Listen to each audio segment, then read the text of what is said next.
Time travel is one of the most fascinating concepts out there, and it explains us about traveling to any point in time, whether it is past or future.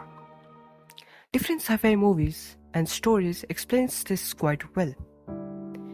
And watching those kinds of movies, we all wanted to do time travel as well. But is it even possible? Well, kind of.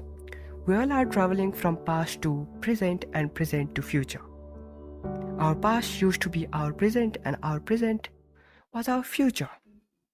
So basically, time only moves in one way, which is forward direction. The problem arises when we try to travel to past. It just breaks many laws of physics. Let's suppose you understood every bit of theory of relativity and went back in time to explain everything to Albert Einstein before he could figure it out himself. Now he will publish a book named Theory of Relativity explaining everything he got to know. Now what will happen? Obviously, you in the future will understand it and repeat the same thing. This creates a loop in time. Now because of this loop, it will break the laws of causality.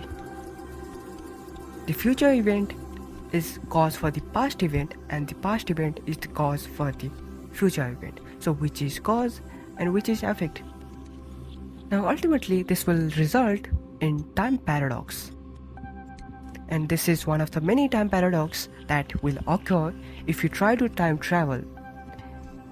But even so, many scientists and physicists are researching about time travel in a more practical manner. So maybe in the future it won't be just a hypothetical theory. But as I said, time travel have a lot of flaws and we need to correct it through new theories and new ideas. So explore your curiosity as much as you can and try to be more practical.